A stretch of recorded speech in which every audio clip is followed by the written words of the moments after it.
তুফান নিহত, স্বস্তিতে সরকার, শান্তিতে দেশ। তুফান নিহত, প্রশংসা ভাষ্যে সরকার, অবশেষে স্বস্তিতে দেশবাসী, স্বস্তিতে সবাই। যেন এক পাথর বোঝা নেমে গেল দেশবাসীর বুক থেকে। বিশ্ব সন্ত্রাসী তুফানের ভয়ে আতঙ্কে থাকতেন সকলে।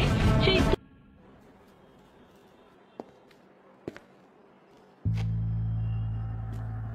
আবার চলে এলাম।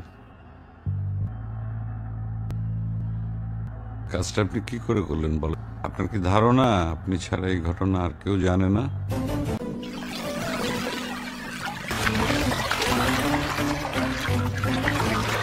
কেন করলেন?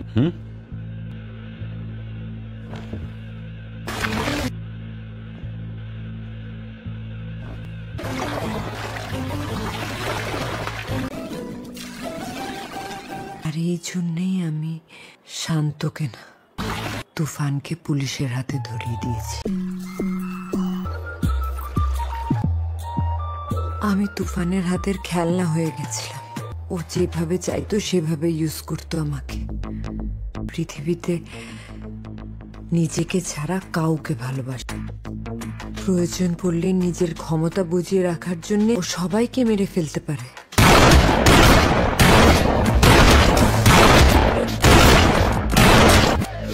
আপনার মাথায় যে এত বুদ্ধি, আপনাকে দেখে কিন্তু সে পর্যন্ত নিজের প্রেমিককেই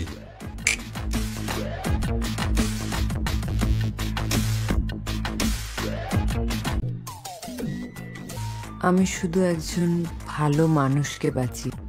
একদিন রাতে শান্তর টেস্ট নেওয়ার জন্য তুফান শান্তকে আমার ঘরে পাঠায়। শান্ত ছেলেটাকে না মারলে হয় না। ও ভেবেছিল সিনেমায় কাজ করবে, অনেক স্বপ্ন নিয়ে, তো আর জানে না যে ওকে মেরে ফেলার প্ল্যান হচ্ছে। আপা, আপা আমি আর সিনেমা করবো না। আপা কি করছো? আপা আমি